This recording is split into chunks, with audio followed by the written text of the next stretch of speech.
absen teman-teman. Silakan. Baiklah teman-teman, sebelum kita belajar, kita absen terlebih dahulu. Ahmad Fatuda hadir. Yankarita Hadira. Nurul Hadira. Rinjatika Hadira. Putra.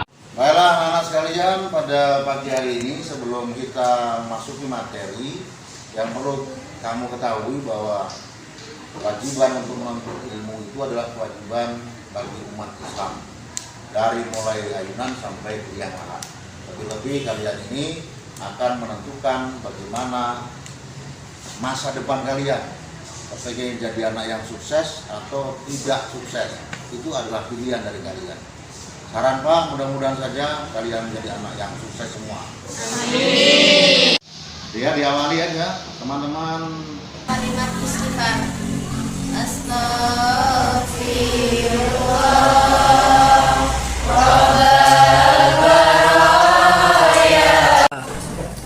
Baik anak-anak sekalian, yang kamu ketahui dalam pembelajaran ini adalah tujuan dari pembelajaran tentang memahami ilmu kalam.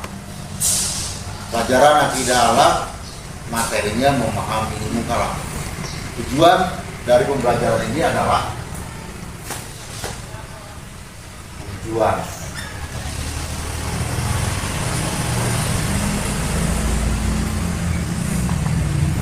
satu, yang pertama, melalui pengkajian dan diskusi peserta didik dapat menjelaskan pengertian dan fungsi ilmu kalam. Kemudian yang kedua, melalui diskusi dan penelaahan di buku yang kamu pegang semuanya itu, peserta didik dapat menjelaskan ruang lingkup ilmu kalam. Dan yang ketiga, melalui pengamatan dan diskusi peserta didik dapat menjelaskan sejarah munculnya ilmu kalam dalam peristiwa tahkim. Kemudian yang terakhir, melalui pengkajian dan diskusi peserta didik dapat menjelaskan hubungan ilmu kalam dengan ilmu-ilmu yang lain, yang diantaranya adalah ilmu tasawuf dan ilmu fikih.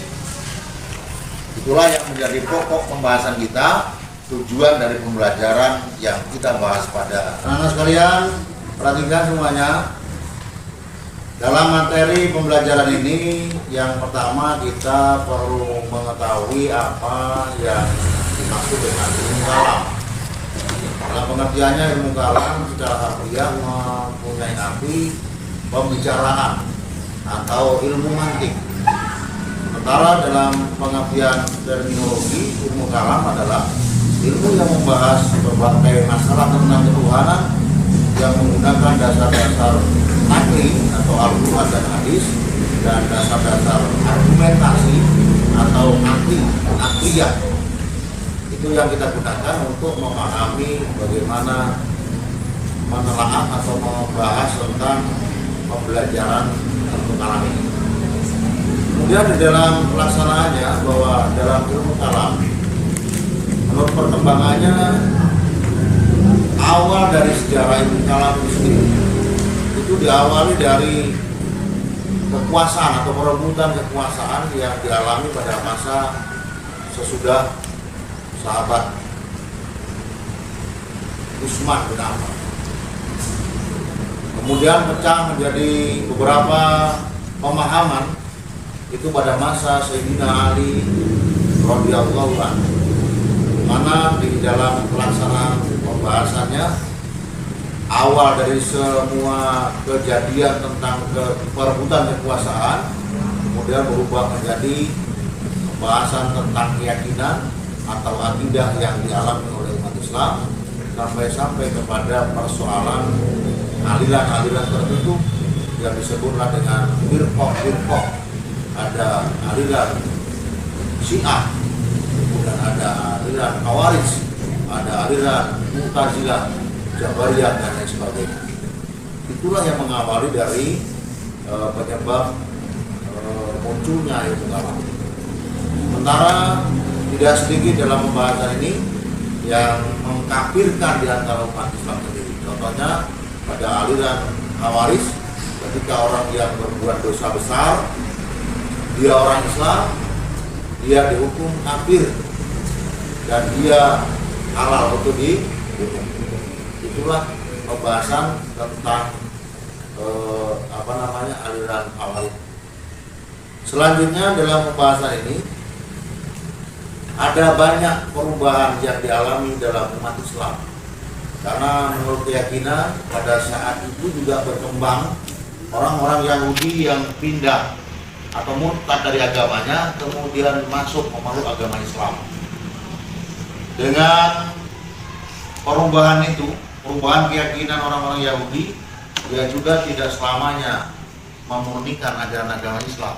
Ada bagian-bagian tertentu yang diamalkan juga istilahnya diakumulasi dari ajaran agama Yahudi itu dimasukkan dengan agama Islam. Nah, yang itu kadang-kala itu akan membuat kerusakan akidah di antara umat Islam.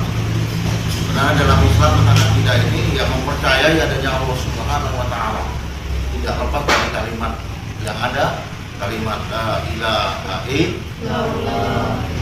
Karena yang Bapak sayangi mungkin awal dari pembelajaran ini itulah materi yang Bapak sampaikan. Ada yang mungkin ingin menanggapi dalam, saya persilakan.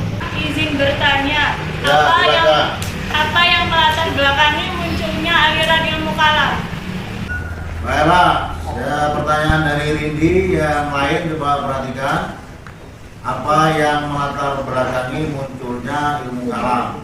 Seperti pada pembahasan materi awal tadi Pak sampaikan bahwa yang melatar belakangi itu adalah tentang perebutan kekuasaan pada masa-masa sahabat, khususnya terjadi itu pada masa Sayyidina Ali radhiyallahu anhu yang diawali dari ketidakpercayaan umat Islam pada saat itu, bagaimana Ali menjadi khalifah, terutama orang-orang yang berpihak kepada Muawiyah atau golongan Muawiyah itu tidak mau untuk mengakui bahwa Sayyidina Ali sebagai khalifah pada saat itu.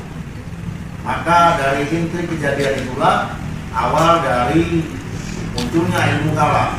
Karena setelah memahami tentang perebutan kekuasaan, ternyata umat Islam ini ada yang memisahkan diri, kemudian dia tidak mau sebagai pengikut pengikut Sayyidina Ali, dan dia memisahkan diri, yang orang lain menyebutnya dia adalah aliran Khawarij.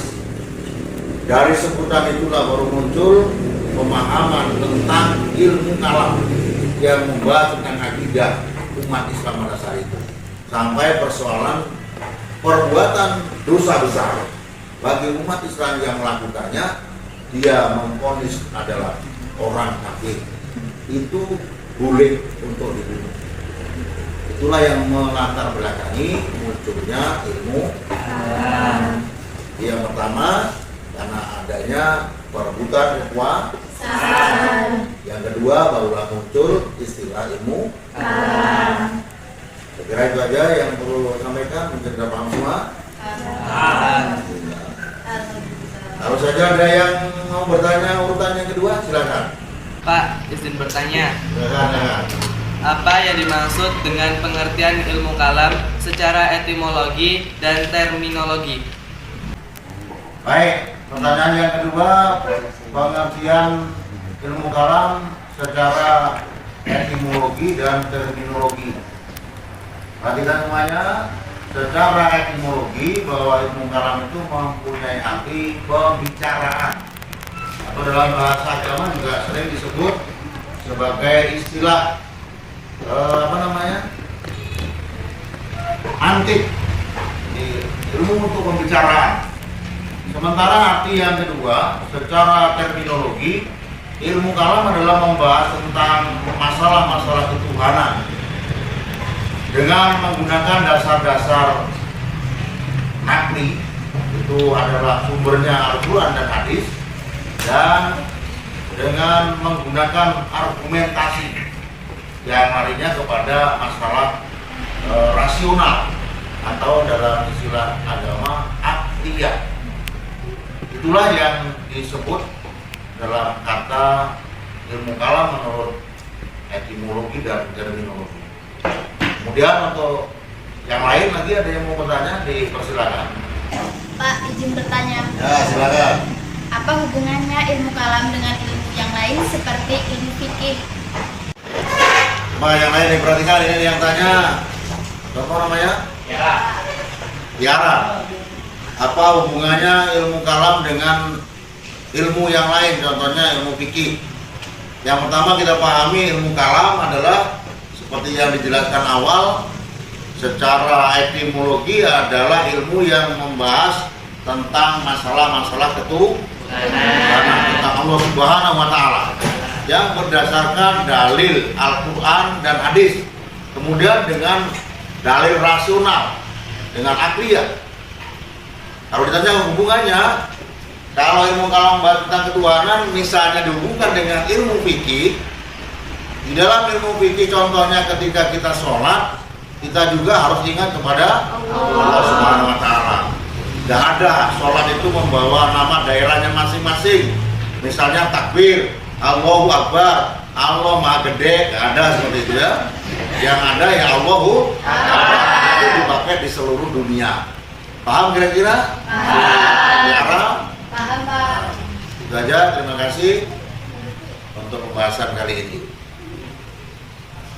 Baik anak-anak sekalian, karena pembelajaran ini sudah selesai, untuk tugas kalian tolong dibuat dalam rangka penyelesaian untuk batas bagaimana kemampuan kamu memahami tentang pembelajaran.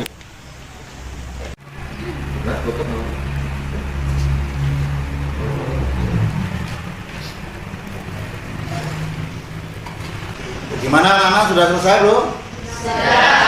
Ya, atau tugasnya dikumpulkan satu persatu atau Bapak ambil sendiri aja?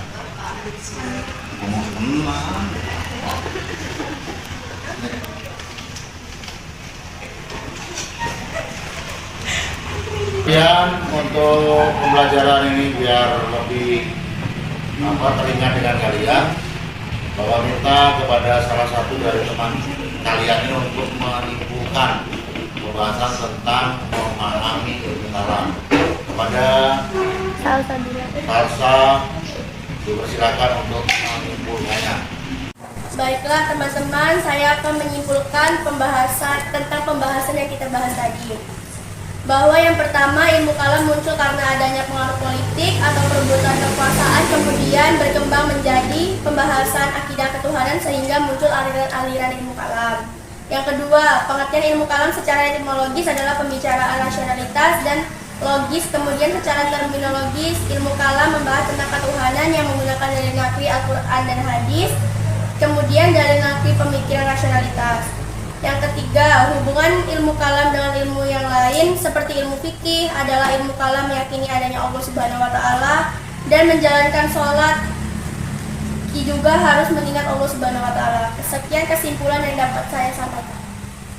Baik anak-anak sekalian, dari kesimpulan yang sudah disampaikan oleh teman kamu tadi, sedikit Bapak akan menyampaikan tentang tambahan kesimpulan itu, yaitu yang berkaitan dengan munculnya aliran di dalam pembahasan ilmu kalam ini. Bahwa dari beberapa tokoh yang ada pada zaman itu, pada masa sahabat, ada yang tidak mengakui bahwa Sayyidina Ali itu dianggap sebagai seorang khalifah. Dan kelompok inilah yang mengawali munculnya ilmu kalam dengan istilah kelompok Khawarij, kelompok yang memang tidak setuju dengan adanya pemerintahan atau kekhalifahan Sayyidina Ali radhiyallahu anhu. Kemudian berkembang sampai kepada para sahabat berikutnya dengan sama-sama mengucapkan hamdalah. Alhamdulillahirabbil alamin. Assalamualaikum warahmatullahi wabarakatuh.